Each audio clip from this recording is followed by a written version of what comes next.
What does Islam really want? And how are we going to give Islam, this powerful idea, to the world? That's what I want to share with you today in the last bit. If we can instill this idea, and if all of you can own this idea, I am confident that you are going to be successful people, inshallah ta'ala. So here's what it is. The Messenger of Allah, sallallahu alayhi wasallam, received revelation at what age? 40. At the age of 40. Before that age, was he involved in his community? Yeah. He was helping the needy wherever he could. He was helping the oppressed wherever he could. He was resolving some of the biggest conflicts that were happening in Mecca because people saw him as an honest, neutral party that will judge matters in a fair way. So people came to him when they had a dispute. So he was considered the model citizen of his society for 40 years. And if there's one thing the Prophet had, alayhi salatu wasalam, before even being titled the messenger, he had this incredible reputation based on his character alone, not based on speeches, not based on talks or lectures, because he wasn't doing those. He was actually considered quite a shy person. But based on his work ethic, based on his concern for other people, based on his mercy to others, courtesy to others. And by the way, is he surrounded by a society where these sentiments are common? No. So he's surrounded by a very corrupt society, and he himself is, you could think of like one of the very few, if not the only nice guy. He's what that is in that society. And people like that are still around, and people think these people are naive. Why don't you be like everybody else? Why are you so naive? You think the world's a good place. People that do good, they don't accomplish anything, people tell them. They don't accomplish anything. And that's our messenger for how many? 40 years. And after 40 years, Allah decides to make him a messenger, right? But when Allah makes him a messenger, something interesting. Allah, in an ayah of the Quran, Allah swears by the fact that the Prophet ﷺ is committed, وَإِنَّكَ لَعَلَى خُلُقٍ عَظِيمٍ, that you are committed to an incredible character. You are committed to an incredible character. You know what we're learning? The validity of the message of Islam was rooted, the base of it was the character of the Prophet ﷺ, his credibility, his character, his ethical standards that were already there before he became a messenger. And Allah quotes the first 40 years. وَإِنَّكَ لَعَلَى خُلُقٍ عَظِيمٍ is one of the earliest revelations. One of the earliest.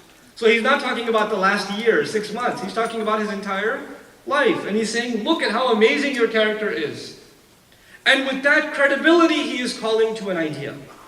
He's calling to something powerful. He's calling to La ilaha illallah. I argue today for Muslims. We talk about da'wah all the time. We want to make da'wah. But we don't talk about credibility. We don't talk about the right ethical standards on which we're supposed to stand without opening our mouth. So before we even people say anything, what do Muslims believe? Which direction do they pray in? What are their dietary restrictions? What's with their dress code? Before asking any of those questions, anybody who knows a Muslim, the first thing that they should be saying is As-Sadiq al-Amin. Those are titles for the Prophet ﷺ, not after he became a messenger, the truthful and the honest. The truthful and the honest. Those are titles not after he became a messenger, but what? Before he became a messenger. Those two titles mean that he has credibility when he presents the message of Islam. You guys, the young, you are responsible to present the message of Islam to the world, but you will not be able to do so until we're standing on the footing of what? Of credibility. Of truthfulness and honesty. When you hold yourselves to higher standards, the world is corrupt. The industries that you are going to join have corruption. The medical industry has corruption. The engineering industry has corruption. The corporate environment has corruption. There are deals that are made. You know, if you're in the tech industry, there are people that are contractors, and they get $500 an hour contracts or $400 an hour contracts. And they know that they could be doing this contract for 1/3 of the price and 1/10 of the time, but since there's a big corporation signing off on the contract, they inflate the hours. And you're in that company, and you just got your master's, and it's going to pay good money. Now this is legal, it's legal, but it's not ethical. And because you're a Muslim, you can't just sit by and let that happen. You can't do it. You're going to work as in finance. You're going to work in the insurance industry, and you're going to see the way loopholes are found to deny people their claims. You're going to see that. And you won't stand by it.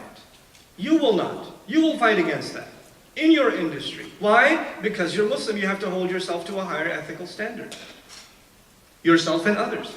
Yourself and others. This is where people will see what Islam is. The talks, the lectures, the videos, that will just be back and forth, back and forth, back and forth. The one thing nobody can ever deny, the one thing that nobody will ever be able to discredit from our Prophet ﷺ is his ethics, is his character.